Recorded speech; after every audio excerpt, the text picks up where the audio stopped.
Number 1, बसंतीकरण शब्द का सर्वप्रथम प्रयोग किसने किया था? तो दोस्तों बसंतीकरण यानी वर्नलाइजेशन शब्द का सर्वप्रथम प्रयोग टी.डी. लाइसेंको ने किया था, यानी इसका ऑप्शन नंबर इसका ठीक हो जाएगा। वसंतीकरण यानी वर्नलाइजेशन शब्द का सर्वप्रथम प्रयोग टी.डी. लाइसेंको ने किया था। दोस्तों ये वसंतीकरण होता क्या है? तो दोस्तों जल अवशोषित बीजों, अंकुरित बीजों व नव अंकुरित बीजों को कुछ समय के लिए लो टेम्परेचर ट्रीटमेंट दिया जाता है। यह इसलिए दिया जाता है कि पुष्पन की प्रक्रिया जल्दी संपन्न हो जाए। इस प्रक्रिया को बसंतीकरण कहते हैं। यानी इस क्वेश्चन से इतने इंपॉर्टेंट फैक्ट बन सकते हैं। प्रश्न नंबर 2, निम्न में से पादप हार्मोन नहीं है। तो दोस्तों निम्नलिखित में से उस ऑप्शन का चयन करना है जो पादप हार्मोन नहीं होगा। इस ऑप्शन में ऑप्शन नंबर डी इसका ठीक हो जाएगा।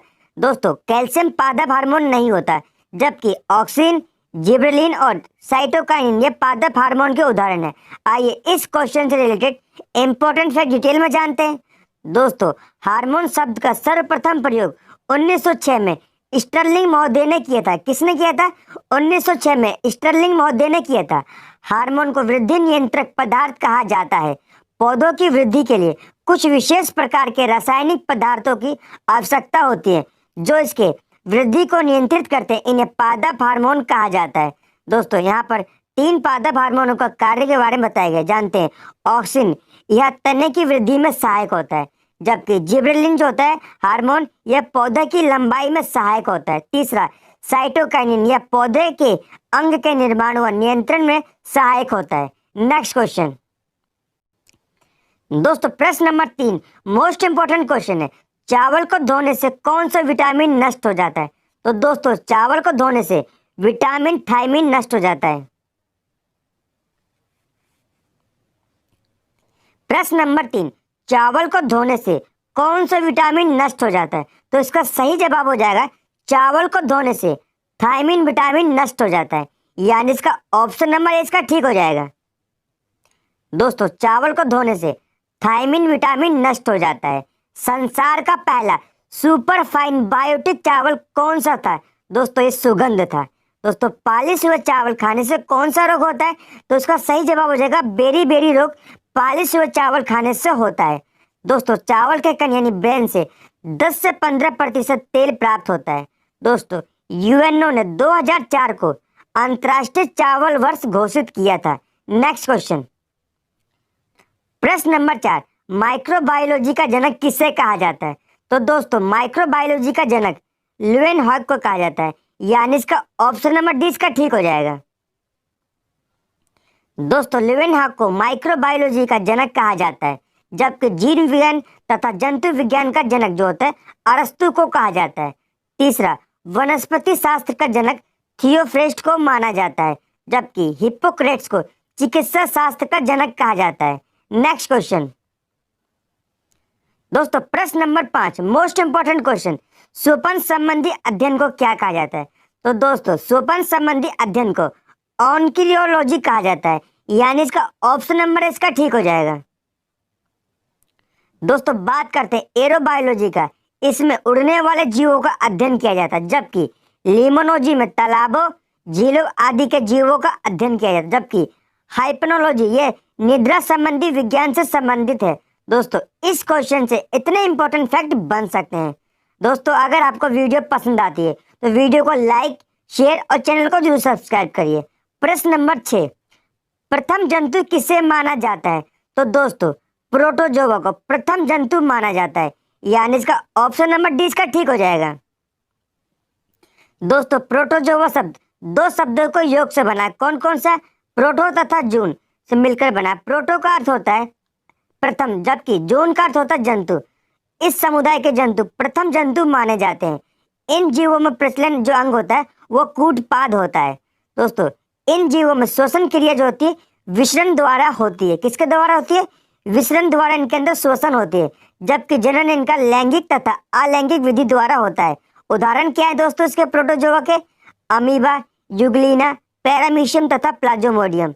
नेक्स्ट क्वेश्चन प्रश्न नंबर 7 मछली के हृदय कक्ष में कितने चैम्बर होते हैं? तो दोस्तों मछली के हृदय कक्ष में 2 चैम्बर होते हैं, यानी इसका ऑप्शन नंबर सी इसका ठीक हो जाएगा। दोस्तों मछली के हृदय 2 कक्ष में विभाजित होता है।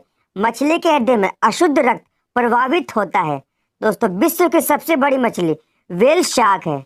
नेक्स्ट क्वेश्चन, प्रश्न नंबर 8, किस विटामिन की प्रश्न नंबर 8, किस विटामिन की अनुपस्थिति में शरीर में सीलियक रोग हो जाता है? तो दोस्तों विटामिन D3 की अनुपस्थिति में शरीर में सीलियक रोग हो जाता है, यानी इसका ऑप्शन नंबर डी इसका ठीक हो जाएगा। दोस्तों विटामिन D3 की कमी से या अनुपस्थिति में शरीर में सीलियक रोग हो जाता है। विटामिन डी को धूप का विटामिन भी कहा जाता है। विटामिन डी के स्रोत क्या क्या है दोस्तों? विटामिन डी के स्रोत हैं मक्खन, जिगर यानी लीवर, गुर्दा, अंडे की जर्दी तथा मछली का तेल और धूप। दोस्तों यह विटामिन आहार नाल में भोजन से फास्फोरस तथा कैल्शियम के अवशोषण और अस्थि निर्माण के लिए आवश्यक होता है। दोस्तों विटामिन डी की कमी से बच्चों में सूखा रोग यानी रिकेट्स हो जाता है। नेक्स्ट क्वेश्चन, प्रश्न नंबर 9, सूर्य के धब्बों का तापमान कितना होता है? तो दोस्तों सूर्य के धब्बों का तापमान 1500 डिग्री सेल्सियस होता है, यानी इसका ऑप्शन नंबर 20 का ठीक हो जाएगा। दोस्तों सूर्य के धब्बों का तापमान 1500 डिग्री सेल्सियस होता है। पृथ्वी के सर्वाधिक निकट तारा कौन सा है? तो इसका सही जवाब हो जाएगा सूर्य पृथ्वी का सर्वाधिक निकट तारा है। सौरमंडल का द्रव्यमान का लगभग 99.8% सूर्य में समाहित है। सूर्य का जो 71% भाग है हाइड्रोजन तथा 26.5% भाग हीलियम है तथा अन्य 2.5% भाग है। दोस्तों पृथ्वी से सूर्य की जो औसत दूरी है 15 करोड़ किलोमीटर है। सूर्य का सतह का तापमान 6000 डिग्री सेल्सियस है। नेक्स्ट क्वेश्चन, प्रश्न नंबर 10, सर्वप्रथम ब्लैक होल शब्द का प्रयोग किया था? तो दोस्तों सर्वप्रथम ब्लैक होल शब्द का प्रयोग जॉन व्हीलर ने किया था, यानी इसका ऑप्शन नंबर इसका ठीक हो जाएगा। प्रश्न नंबर 11, चंद्रमा के सतह का अध्ययन को क्या कहा जाता है? तो दोस्तों चंद्रमा के सतह के अध्ययन को सेलेनोलॉजी कहा जाता है, यानी इसका ऑप्शन नंबर इसका ठीक हो जाएगा। दोस्तों बात करते हैं पेडोलॉजी की। दोस्तों मृदा विज्ञान यानी मृदा के अध्ययन को पेडोलॉजी कहा जाता है, जबकि ओशनोग्राफी किया जाता है, समुद्र के अध्ययन को ओशनोग्राफी कहा जाता है। जबकि बैक्टीरियोलॉजी किसे कहते हैं? दोस्तों विषाणुओं के अध्ययन को बैक्टीरियोलॉजी कहा जाता है। बात करते हैं इस क्वेश्चन से रिलेटेड इंपॉर्टेंट फैक्ट की। चंद्रमा की आंतरिक स्थिति और उसकी सतह का अध्ययन को सेलेनोलॉजी कहा जाता है। चंद्रमा पृथ्वी का एकमात्र प्राकृतिक उपग्रह है। दोस्तों पृथ्वी और चंद्रमा की बीच जो दूरी है 3,84,365 किलोमीटर है, जबकि पृथ्वी और सूर्य के बीच में दूरी जो है 15 करोड़ किलोमीटर है।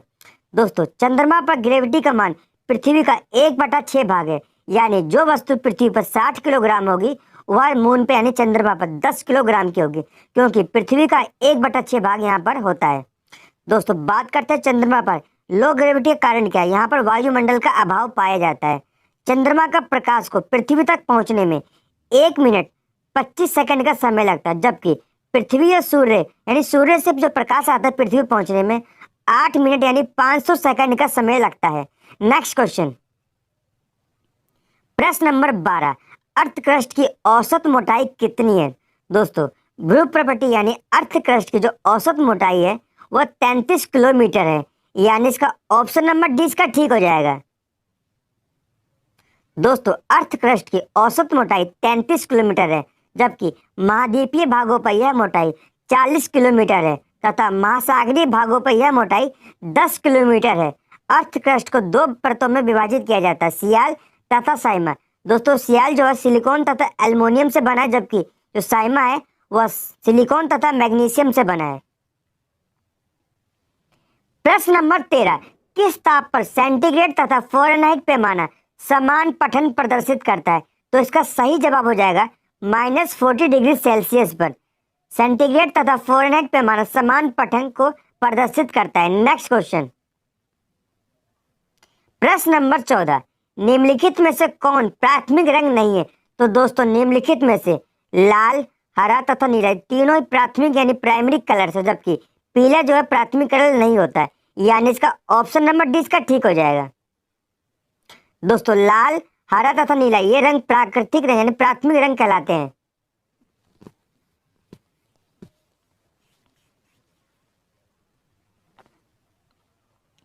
दोस्तों लाल, हरा तथा नीला रंग प्राथमिक रंग यानी प्राइमरी कलर कहलाते हैं, क्योंकि इन्हीं की सहायता से अन्य कलर बनाए जाते हैं। दोस्तों लाल तथा हरा मिलकर पीला रंग बनाया जाता है, जबकि नीला और पीला मिलाकर सफेद रंग बनता है। रंगीन टेलीविजन में प्राथमिक रंग यानी लाल, हरा और नीला रंगों का प्रयोग किया जाता है। Next question.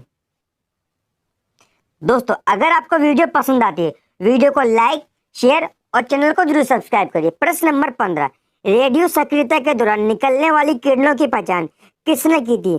दोस्तों रेडियो सक्रियता के दौरान निकलने वाली किरणों की पहचान रदरफोर्ड ने की थी, यानी इसका ऑप्शन नंबर 20 का ठीक हो जाएगा। दोस्तों रेडियो सक्रियता की खोज फ्रेंच वैज्ञानिक हेनरी बेक्यूरेली ने की थी। इनका सहयोग पी क्यूरी तथा मैडम क्यूरी ने दिया था, इसलिए इन तीनों को संयुक्त रूप से नोबेल प्राइज दिया गया था। जबकि दोस्तों रेडियो सक्रियता के दौरान अल्फा, बीटा तथा गामा किरणें निकलती है। इन किरणों की पहचान सर्वप्रथम रदरफोर्ड नामक वैज्ञानिक ने 1902 में की थी। कब की थी? रदरफोर्ड ने 1902 में की थी। Next question. प्रश्न नंबर 16, भारी जल किस ताप पर जमता है? तो दोस्तों भारी जल 3.8 डिग्री सेल्सियस पर जमता है, यानी इसका ऑप्शन नंबर सी इसका ठीक हो जाएगा। दोस्तों 3.8 डिग्री सेल्सियस पर भारी जल जमता है। भारी जल की खोज किसने की थी? तो दोस्तों भारी जल की खोज 1932 ईस्वी में यूरे तथा वॉश वन महोदय ने की थी। ड्यूटेरियम के ऑक्साइड यानी D2O को भारी जल कहते हैं। दोस्तों भारी जल का प्रयोग मंदक के रूप में किया जाता है। Next question. प्रश्न नंबर 17, निम्न में से कौन सी यांत्रिक तरंग है? दोस्तों निम्नलिखित में से ध्वनि तरंग यांत्रिक तरंग है, यानी इसका ऑप्शन नंबर डी इसका ठीक हो जाएगा। दोस्तों साउंड वेव यानी ध्वनि तरंग यांत्रिक यानी अनुदैर्ध्य तरंगे होती हैं। यांत्रिक तरंगे होने के कारण इन्हें संचालन के लिए माध्यम की आवश्यकता होती है, यानी बिना माध्यम के इनका संचालन नहीं होता है। इसलिए चंद्रमा पर दो व्यक्ति एक दूसरे से बात नहीं कर सकते। Next question. प्रश्न नंबर 18, समुद्री जल को किस विधि द्वारा शुद्ध किया जाता है? तो दोस्तों समुद्र जल को वाष्पन विधि द्वारा शुद्ध किया जाता है, यानी इसका ऑप्शन नंबर सी इसका ठीक हो जाएगा। Next question. दोस्तों यह क्वेश्चन यूपी पीएससी में पूछा गया क्वेश्चन है। 2014 में क्वेश्चन पूछा गया था, इसलिए क्वेश्चन काफी इंपॉर्टेंट है। प्रश्न है, निम्नलिखित में से किसका प्रयोग कृत्रिम वर्षा हेतु किया जाता है?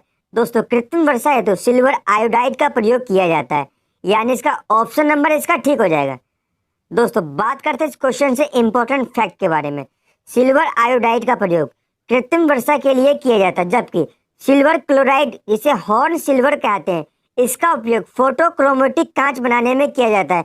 दोस्तों ये क्वेश्चन बन चुका है कि सिल्वर क्लोराइड का प्रयोग क्या बनाने में किया जाता है? इसका सही जवाब हो जाएगा फोटोक्रोमेटिक कांच बनाने में सिल्वर क्लोराइड का प्रयोग किया जाता है, जबकि सिल्वर नाइट्रेट ये निशान लगाने वाली स्याही में इसका प्रयोग किया जाता है, जैसे पोलियो तथा मतदान में प्रयोग की जाने वाली स्याही का प्रयोग।